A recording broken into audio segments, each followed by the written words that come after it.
सदनदेखि सडकसम्म राजनैतिक, आर्थिक, सामाजिक हर क्षेत्रका विषय र प्रसङ्ग यो कार्यक्रम आजको सन्दर्भ। नमस्कार, कार्यक्रम आजको सन्दर्भमा स्वागत छ। म दिपेश दाहाल। दर्शकवृन्द, कार्यक्रम आजको सन्दर्भमा हामी देशभर भएका सामाजिक, आर्थिक, राजनीतिक हर क्षेत्रका विषयलाई विश्लेषणात्मक रूपमा प्रस्तुत गर्ने गर्छौँ। विश्वव्यापी रूपमा फैलिएको कोरोना भाइरसले हाल विश्व नै आक्रान्त बनेको छ। हाम्रो देश नेपाल पनि कोरोना भाइरसबाट अछुतो रहन सकेको छैन। महामारीको रूपमा फैलिएको कोरोना भाइरसको संक्रमणलाई फैलिन नदिन तथा रोकथाम एवं नियन्त्रणका लागि विभिन्न प्रयासहरू भइरहेको छ। जिल्ला प्रशासन कार्यालय मकवानपुरले सोमबार राति 12 बजेबाट लागू हुने गरी नयाँ मोडालिटी सहितको निषेधाज्ञा जारी गरेपछि मंगलबार बिहानबाट हेटौडा सहित मकवानपुर जिल्लाभर निजी सवारी साधन जोर बिजोर प्रणालीमा सञ्चालनमा आउने भएका छन्। महामारीको रूपमा रहेको कोरोना भाइरस संक्रमण न्यूनीकरणका लागि भन्दै प्रशासनले गत वैशाख 19 गतेबाट लागू गरेको निषेधाज्ञालाई पछिल्लो समय खुकुलो गर्दै लाने क्रममा महामारीको रूपमा रहेको कोरोना भाइरस संक्रमण न्यूनीकरणका लागि भन्दै जिल्ला प्रशासन कार्यालयले गत वैशाख 19 गतेबाट लागू गरेको निषेधाज्ञालाई पछिल्लो समय खुकुलो गर्दै लाने क्रममा यस्तो निर्णय गरेको हो। प्रमुख जिल्ला अधिकारी भरतमणि पाण्डेले असार 7 गते राति 12 बजेबाट असार 14 गते राति 12 बजेसम्म निषेधाज्ञा थप गरिएको आदेश जारी गरेसँगै यो पटक निजी सवारी साधनलाई सहज बनाइएको हो। निषेधाज्ञामा अटो तथा टेम्पूलाई पनि जोर बिजोर प्रणाली अन्तर्गत स्वास्थ्य मापदण्ड पालना गर्दै निषेधाज्ञामा अटो तथा टेम्पूलाई पनि जोर बिजोर प्रणाली अन्तर्गत स्वास्थ्य मापदण्ड पालना गर्दै 2 जना यात्रुलाई बोक्नका लागि छुट गरिएको छ। अर्थात् अब अटो तथा टेम्पूहरूले एक पटकमा 2 जना यात्रु बोक्न पाउने भएका छन्। तर प्रशासनले सार्वजनिक यातायातको महत्त्वपूर्ण सवारीको रूपमा रहेको बस, मिनी बस, माइक्रो, सुमो लगायत सेवालाई भने सञ्चालनको अनुमति दिएको छैन। प्रमुख जिल्ला अधिकारी भरतमणि पाण्डेका अनुसार बैठकले हेटौडा उपमहानगरपालिका वडा नम्बर 4 खोपे गली र हेटौडा उपमहानगरपालिका वडा नम्बर 10 बस पार्कमा रहेको तरकारी पसललाई हाल सञ्चालनमा नल्याउने जनाएको छ। आज रातिसम्म कायम गरिएको निषेधाज्ञालाई आगामी असार 14 गतेसम्मका लागि जारी गरिएको छ। पहिलाको भन्दा केही परिवर्तन गरेर नयाँ मोडालिटीमा निषेधाज्ञा जारी गरिएको हो। विगतमा 10 बजेसम्म खाद्य पसल खोलिन्थ्यो भने अहिले दिउँसो 12 बजेदेखि 4 बजेसम्म खुल्ला रहने प्रमुख जिल्ला अधिकारी भरतमणि पाण्डेले बताउनु भएको छ।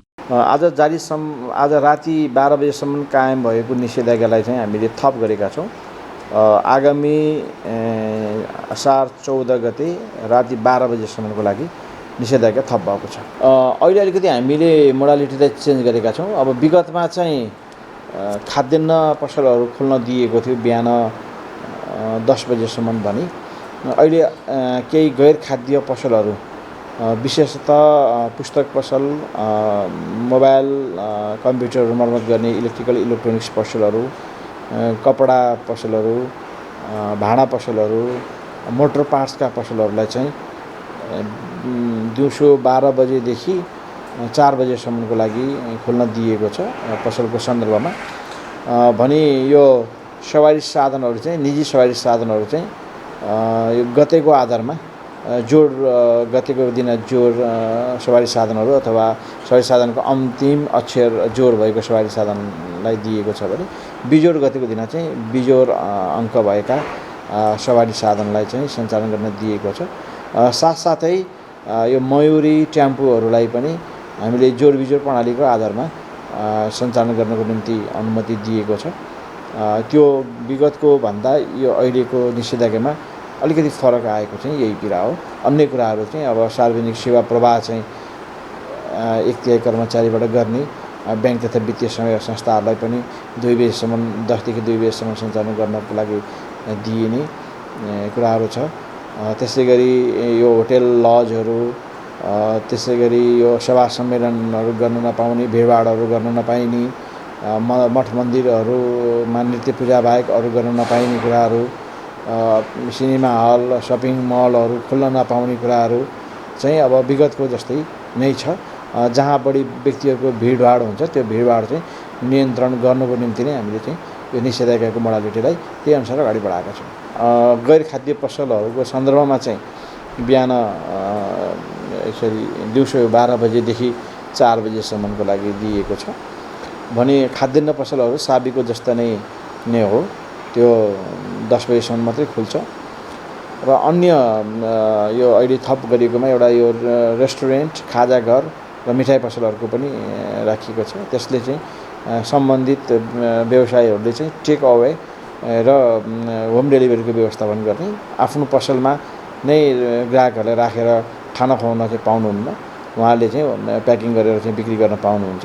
त्यो एउटा सुविधा पनि हामीले अहिले खुला गरिदिएका छौँ। र अन्य कुराहरू चाहिँ मैले यहाँ सवारी साधनको सन्दर्भमा कुरा राखिसकेको छु। र ब्याङ्क तथा वित्तीय संस्थाहरू चाहिँ साबीको जस्तै नै 6 दिन नै खुल्छन् र उनीहरू स्वास्थ्य मापदण्डको पालना गरेर सीमित कर्मचारीबाट सीमित कारोबारहरू सञ्चालन हुने गरी 2 बजेसम्म मात्रै खुल्न पाउँछ। खोपेगल्ली र बस पार्कमा रहेका जुन थोक बाहेकको खुद्रा पसलहरू र बस पार्कमा रहेको माछा मासु पसलहरूमा चाहिँ अहिले विगतमा पनि अत्याधिक भिड भएको कारणले गर्दाखेरि अहिले यो हप्ताको लागि यो निषेधाज्ञा जारी हुँदाखेरिको अवस्थासम्म चाहिँ ती व्यवसायहरूलाई चाहिँ हामीले अनुमति दिएका छैनौँ। त्यो नदिनको मुख्य कारण भनेको त्यो क्षेत्रमा विगतमा पनि अत्यन्तै भिडहरू हुने र त्यहाँबाट सङ्क्रमणहरू चाहिँ फैलिन सक्ने उच्च जोखिम रहेको हुनाले त्यसलाई चाहिँ निषेध गरिएको अवस्था छ। यसैगरी अहिले पुस्तक, मोबाइल, कम्प्युटर, इलेक्ट्रोनिक मर्मत पसल, कपडा तथा भाडा पसल खोल्न अनुमति दिएको प्रमुख जिल्ला अधिकारी पाण्डेले बताउनु भएको छ। होइन, यहाँ बुझ्नुपर्ने कुरा के हो नि, हामीले अहिले निषेधाज्ञा जारी गरे हो। निषेधाज्ञा भनेको सबै बन्द गर्नुपर्छ भन्ने छैन। साबिकमा चाहिँ लकडाउन भन्ने थियो, लकडाउनमा चाहिँ सामान्यतः सबै बन्द हुन्छ व्यवसायहरू।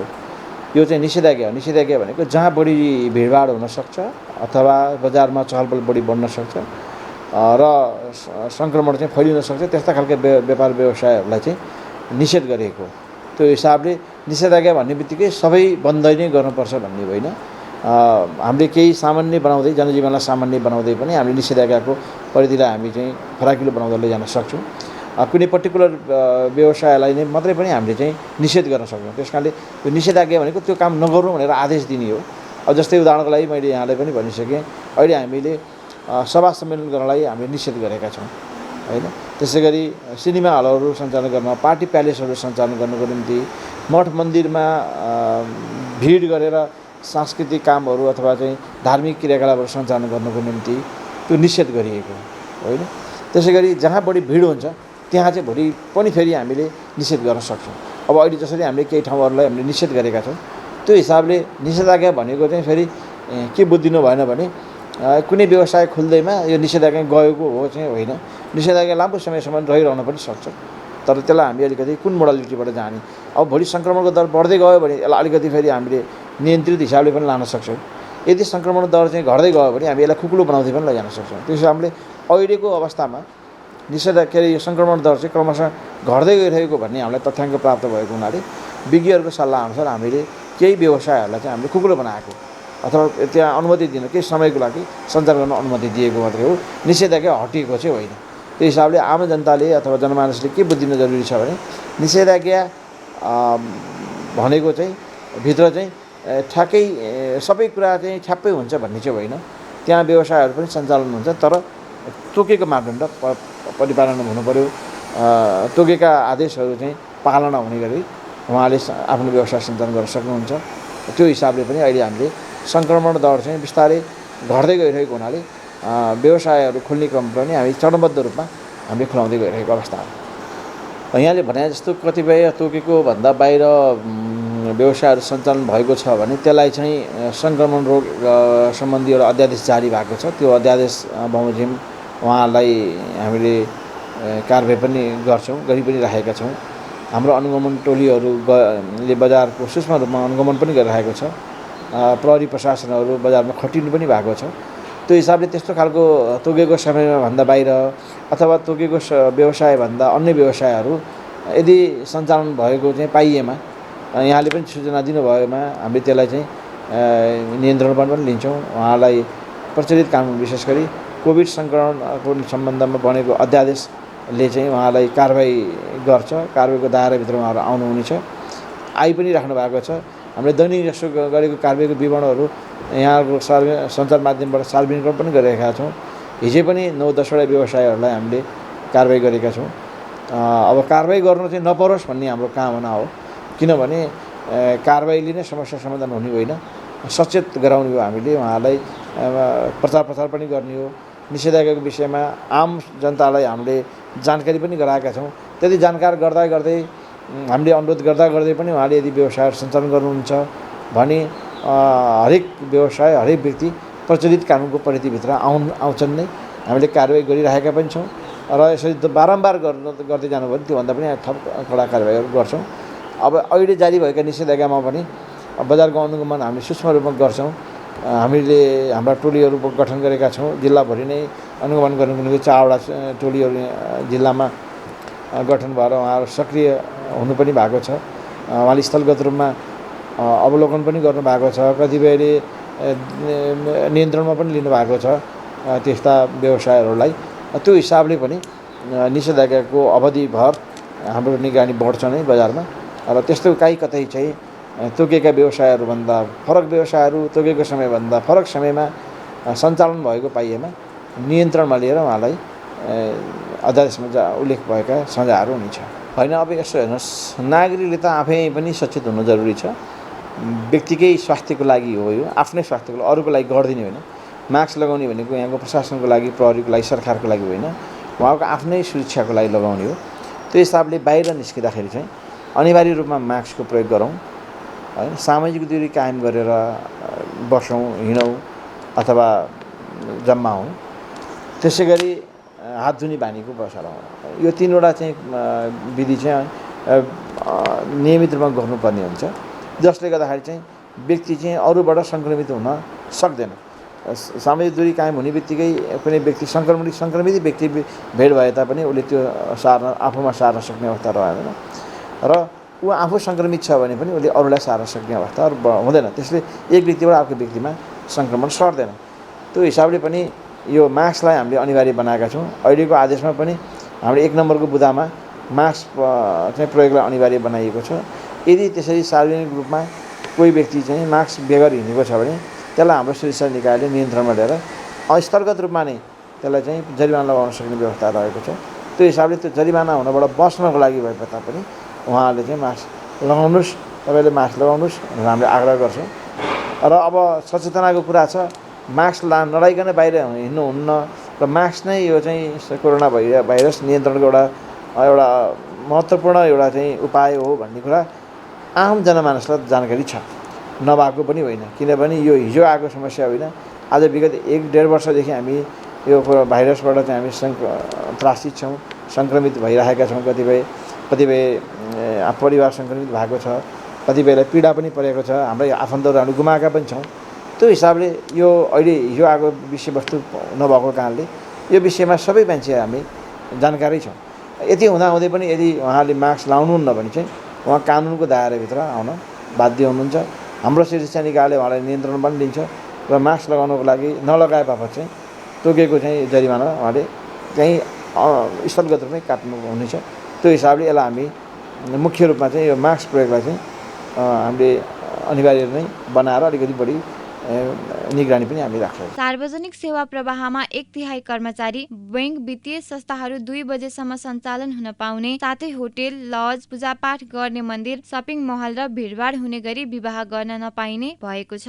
कोभिड-19लाई मध्यनजर गर्दै भिडभाड नियन्त्रण गर्नका लागि नयाँ मोडालिटी बनाएर कोरोना संक्रमण दर नबढोस् भन्ने हिसाबले निषेधाज्ञा थपिएको प्रमुख जिल्ला अधिकारी पाण्डेले बताउनुहुन्छ।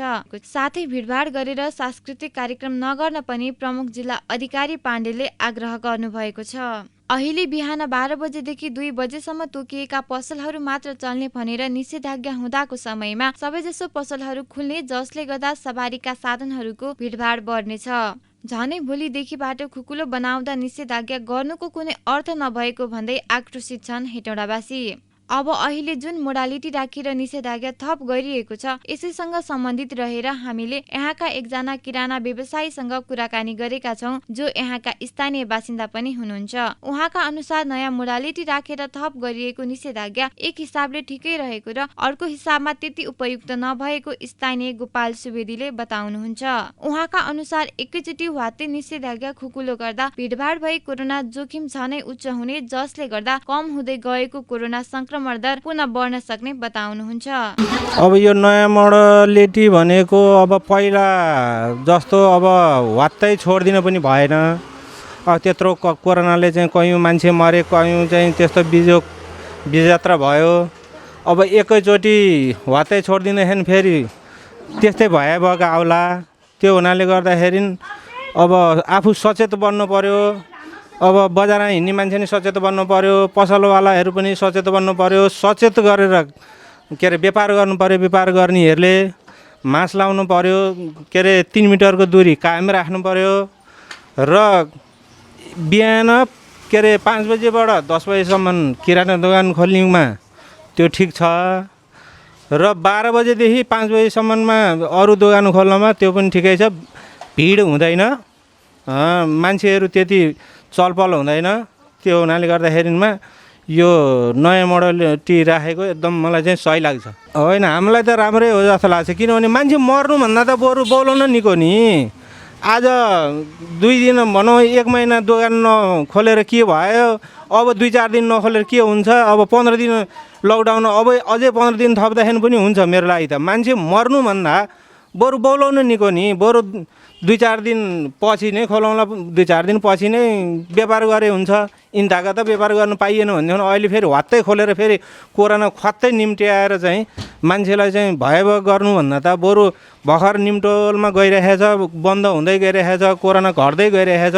त्यसलाई बिस्तारै लो गर्दै जाने, व्यापार व्यवसाय पनि बिस्तारै गर्दै जाने। 1-1.5 घन्टा 2 घन्टा भने नि बेच्दै जाने। उपभोक्ताहरूले पनि किनेर खान पाइहाल्छन्। 1-2 घन्टा खोलिदिएपछि व्यवसायीहरूले पनि, काम गर्ने मान्छेहरूले पनि काम गर्न पाउँछन्। त्यो हुनाले गर्दाखेरि यो वात्तै खोल्नुभन्दा अहिले नयाँ मोडालिटी राखेको सरकारले मलाई चाहिँ सही लाग्छ। यसैगरी बारा जिल्ला घर भई हाल हेटौँडामा बस्नुहुने मयूरी चालकसँग यसै विषयमा कुराकानी गरेका छौँ। उहाँका अनुसार स्थानीय प्रशासनले थप गरेको निषेधाज्ञामा एकपटकमा 2 जना मात्र यात्रु बोक्न पाइने निर्णय राम्रो भएको र जसले गर्दा कोरोना जोखिम नबढ्ने, आफूहरूले पनि स्वास्थ्य मापदण्डको पूर्ण पालना गरी काम गर्ने बताउनुहुन्छ मयूरी चालक सुकुमान वाइबा।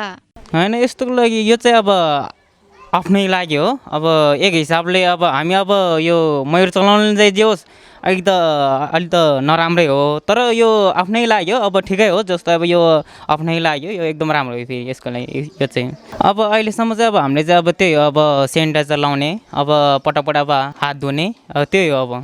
अब यो अरू यात्रुहरू पनि चढ्यो पनि अब त्यो अब उनीहरूले पनि अब हातमुख राम्ररी अब गरेर मात्रै अब हामीले चढाउन लाउँछ। अब त्यही हो। अब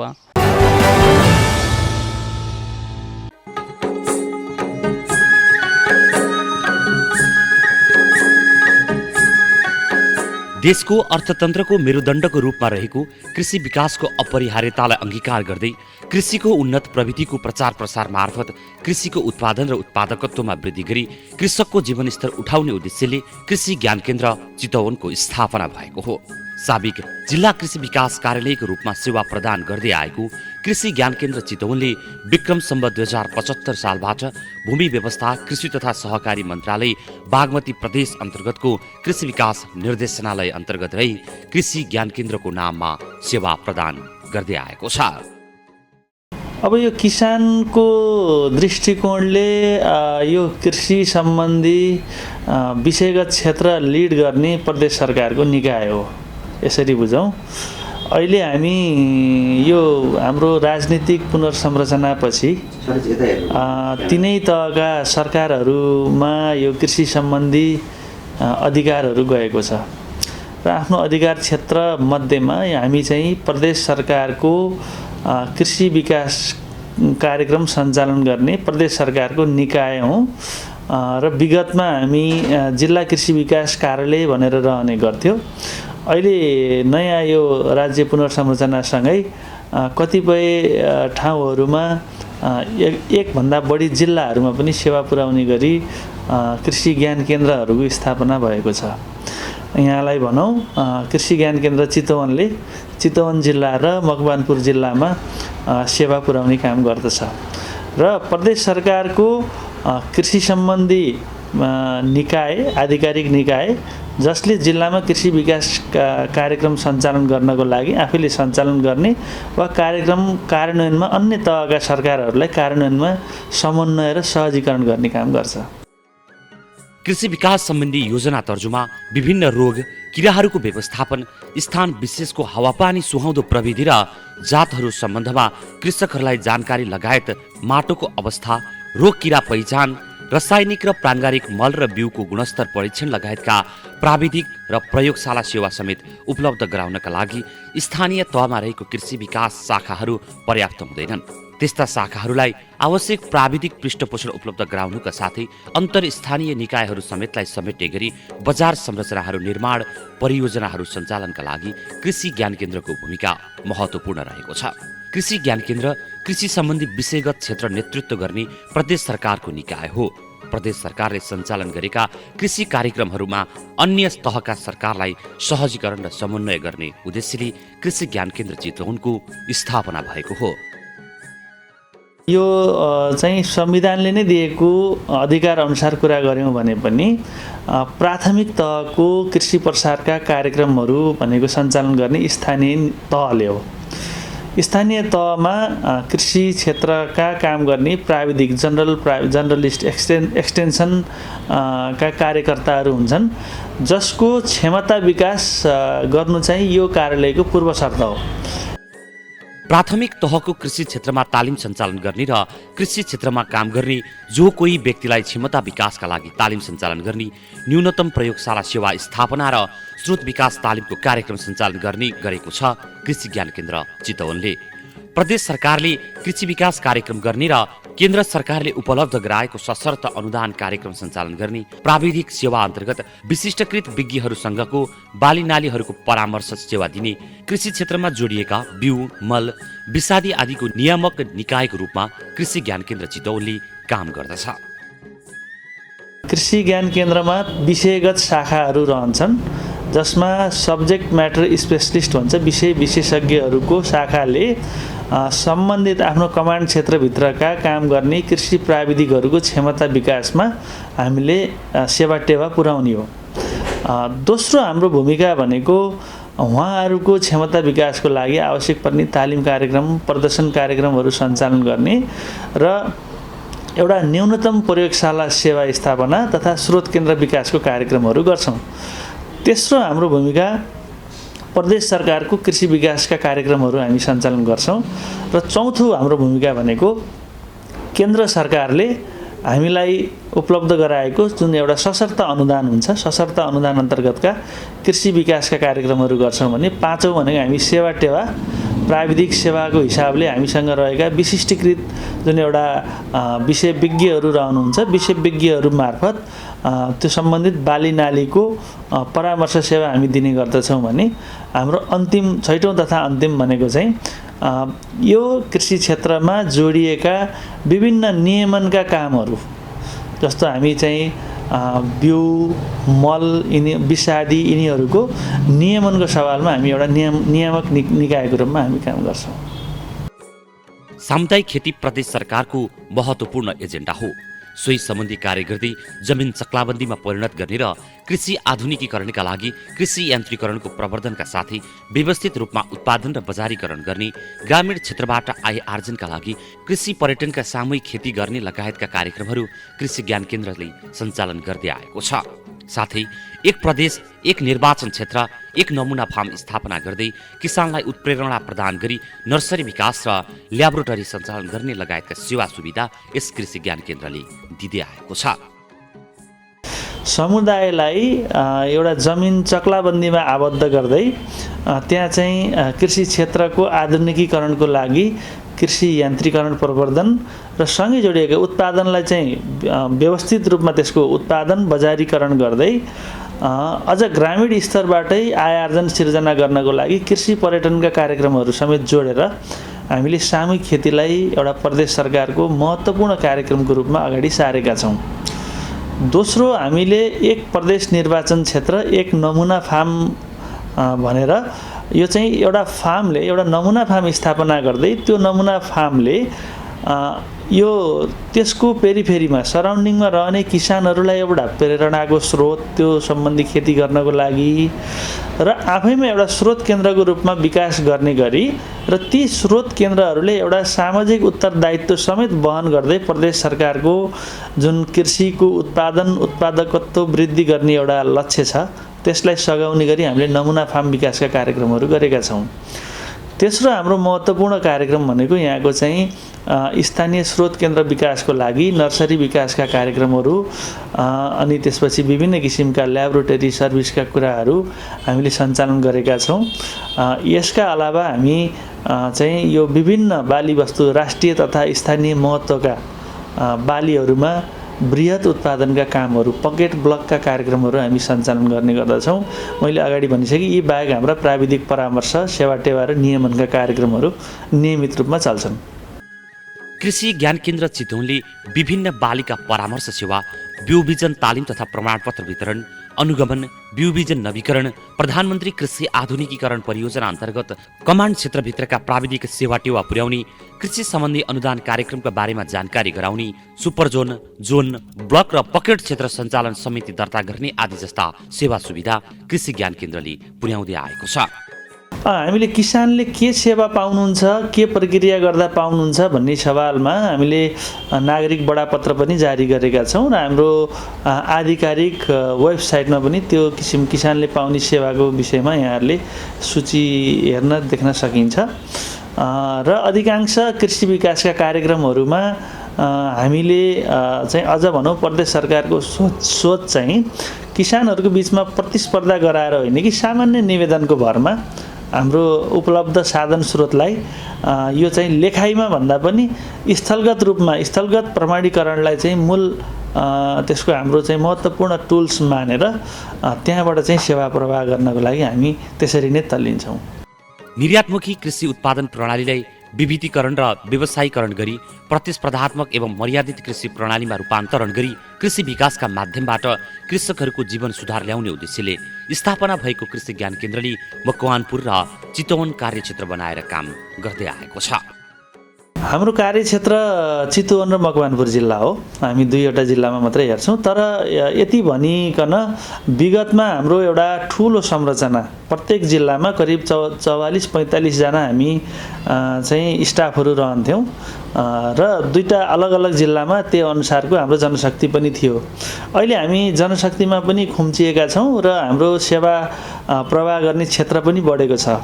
यस अर्थमा हामीले स्पष्ट रूपमा हामीलाई एउटा पाएको म्यान्डेट र हामीले बुझ्नुपर्ने विषय पनि हामीले जुन स्थानीय तहमा कार्यरत कृषि प्राविधिकहरू छन् उहाँहरूकै सहयोगमा समग्र कृषि विकासको कार्यक्रमहरू सञ्चालन गर्नुपर्छ भन्ने हाम्रो बुझाइ छ। र हामीले यहाँ चाहिँ सेवा प्रवाह गर्दा मैले अघि पनि भने हामी विशिष्टीकृत हाम्रो चाहिँ सब्जेक्ट म्याटर स्पेसलिस्ट भन्छ विशेषज्ञहरू रहनुहुन्छ। उहाँहरूको विशेषज्ञता चाहिँ ती स्थानीय तहमा कार्यरत कृषि प्राविधिक मार्फत हामी किसानहरूमा ट्रान्सलेट गर्छौँ। कृषि उत्पादन तथा उत्पादकत्वमा परिणात्मक एवं गुणात्मक वृद्धि गरी जिल्लामा खाद्य पोषण सुरक्षा सुनिश्चित गर्ने, निकास योग्य उच्च मूल्यवान बाली वस्तुको आयात प्रतिस्थापन र निर्यात प्रतिस्थापन तथा निर्यात प्रवर्धन गर्ने, व्यवस्थित र व्यावसायिक कृषि प्रणालीको विकास गर्ने, दिगो कृषि विकास र वातावरण संरक्षणबीच सन्तुलन कायम राख्दै प्राकृतिक स्रोत साधनको प्रवर्धन, संरक्षण तथा सदुपयोग गर्ने लगायतका अन्य भावी योजनाका साथ कृषि ज्ञान केन्द्र चितवन अगाडि बढेको छ। पहिलो हाम्रो लक्ष्य भनेको प्रमुख खाद्यान्न बालीमा आत्मनिर्भरता कायम गर्ने हो। यसको लागि हामीले उत्पादन वृद्धि गर्नको लागि हामीले उन्नत जातको बिउ, मल, नस्ल यिनीहरूको प्रयोग मार्फत उत्पादनलाई बढावा दिने। दोस्रो हाम्रो किसान यो कृषि क्षेत्रबाट किसानहरूलाई अधिकतम नाफा सिर्जना गर्नको लागि यसको लागत न्यूनीकरणको लागि कृषि क्षेत्रमा यान्त्रिकरण प्रवर्धन गर्ने। तेस्रो भनेको यो कृषि क्षेत्र नै यो ग्रामीण अर्थतन्त्रको मेरुदण्ड भएको कारणले गर्दाखेरि यसै क्षेत्रबाट बढीभन्दा बढी रोजगारी सिर्जना गर्दै आम जनताको आय स्तरमा वृद्धि गर्ने एउटा जुन लक्ष्य छ त्यही लक्ष्यलाई हासिल गर्नको लागि हाम्रा विभिन्न क्षेत्रगत नीतिले निर्देशित गरे अनुसारका हाम्रा योजनाहरू अगाडि सार्छौँ। यो कृषि क्षेत्र संसारमै अलिकति उपेक्षित क्षेत्र पनि छ, तर सबैभन्दा बढी सम्भावना भएको र खास गरी ग्रामीण अर्थतन्त्रको मुख्य मेरुदण्डको रूपमा रहेको छ। म यो कृषि क्षेत्रमा यो प्रविधिको अधिकतम प्रयोग गर्दै यस क्षेत्रबाट अधिकतम लाभ लिनको लागि आम किसानहरूमा अनुरोध गर्दछु। त्यसको लागि कार्यालयले यहाँहरूलाई प्रविधि हस्तान्तरणमा गर्नुपर्ने सेवाको सन्दर्भमा हामी एउटा हाम्रो र यहाँहरूको एउटा अपरिहार्य सम्बन्ध स्थापना गर्नु जरुरी छ।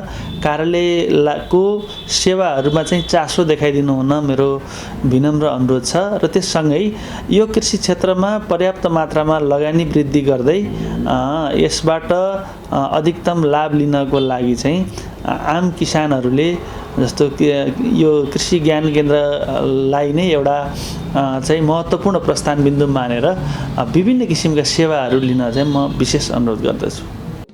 स्थानीय समस्यामा आधारित परीक्षण गर्ने प्रयोगशाला सेवाहरू, प्राविधिक र कृषकको क्षमता विकास, स्थानीय कृषि निकायलाई प्राविधिक पृष्ठपोषण, बिउ बिजन तथा उन्नत नस्लको स्रोत केन्द्र विकास, कृषि इन्टर्न, कृषि पर्यटन, कृषि तथ्याङ्क सङ्कलन, कृषि व्यवसाय विकास सहयोग, किसान कल सेन्टर सञ्चालन लगायत सङ्घ र स्थानीय तहबीचको सेतुको काम गर्ने जिम्मेवारी यस चितवन कृषि ज्ञान केन्द्रको रहेको छ। बागमती प्रदेश सरकारले चालु आर्थिक वर्ष 77-78 को लागि पशुपन्छी विकास कार्यक्रम कार्यान्वयन सुरु गरेको छ। निर्देशनालयले पशुमैत्री पार्क निर्माणदेखि फिस पार्क निर्माण गर्दैछ। मकवानपुरको मकवानपुर गढी गाउँपालिकासँग 50-50% लागत सहभागितामा पशुमैत्री पार्क स्थापना र सञ्चालन गर्न गाउँपालिकासँग सम्झौता भइसकेको छ। पशुमैत्री पार्क निर्माणका लागि निर्देशनालयले यस वर्ष 10 लाख रुपियाँ बजेट छुट्याएको छ। पार्कमा पशुपालन सम्बन्धी ज्ञानवर्धक सामग्रीहरू, घाँसका जातहरू, पशुका जातहरू, दुध तथा मासु उत्पादन बढाउने तरिका लगायतका बारेमा जानकारीमूलक होर्डिङ बोर्ड लगायतका अन्य संरचनाहरू निर्माण हुनेछन्। त्यसैगरी निर्देशनालयले अण्डा भण्डारणका लागि चितवनमा भवन निर्माण गर्न 1.5 करोड खर्च गर्ने प्रस्ताव आह्वान गरेको छ।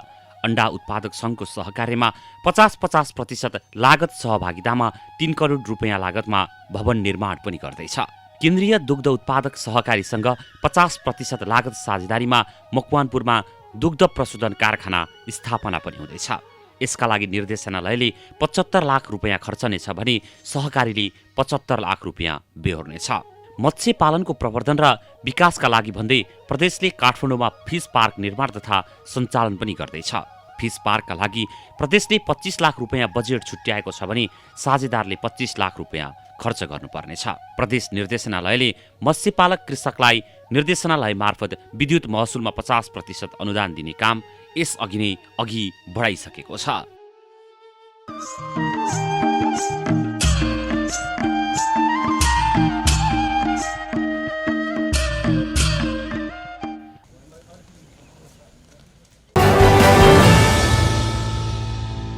हवस् त, कार्यक्रम आजको सन्दर्भ आजलाई यति नै। भोलि फेरि नयाँ विषय र प्रसङ्गसहित उपस्थित हुने नै छौँ। तबसम्मका लागि आज्ञा दिनुहोस्। नमस्कार।